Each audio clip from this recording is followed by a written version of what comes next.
What do you think Brad Stevens is going to do this season that may not enhance the team right now, but is there the potential for deals that you could see that would be preparing the team for Tatum's inevitable return? Well, it's possible. I mean, I think we probably have some roster moves we'd like to make either this year or in the off season. You know, I mean, we're thin at center. We've got 4 good guys, but we lost 3 centers in the off season because we had to get under the second apron per league rules, basically. I mean, you can call it league rules. There's really no choice.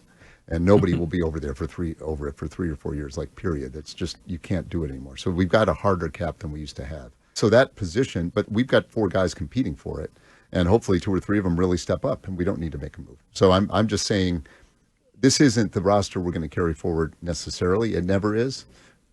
When we won it 2 years ago, Brad moved Marcus Smart and Grant Williams, tough guys to lose, and Malcolm Brogdon, and we got a championship. So, Wyc, he does. I can't wait for Brad's moves when they come, because in general, they're pretty smart. Help me out on the apron thing, because when that comes up, people go, well, you can spend whatever you like. Fans go, hey, you can spend whatever you want. Like, from a perspective of somebody who's been doing this and is doing it every single day, that impacts the future, impacts what you're doing, and it's from a league. Well, it's perspective. totally different now. If I can just jump, I think I know where you're going. Sorry about that, Hillman. But anyway, jumping in, it used to be, hey, what's your wallet like? Hey, are you wealthy enough to own this team? Hey, do you want to go for it, or you counting nickels or something like that? That's what it might have used to been, because it was just a tax. Okay, now it's freezing draft picks, losing draft picks, not being able to use your mid-level exception, not being able to aggregate players in trades, so you have to find a one-on-one exact match,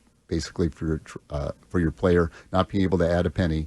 So you're like, right now we have a draft pick, I think it's maybe frozen or something like that. We can't trade it in, like, 2031. We can't trade a first-round pick. That's just the tip of the iceberg, a frozen iceberg. The tip of it, it gets worse. Then it moves to the back of the round. And then, so there's stuff that, like, GMs and fans, GMs for sure know this stuff. Fans will learn it, and they won't recommend it because it cripples you in the future. So it's basketball penalties. It's basketball penalties, which you cannot incur. It's nuts.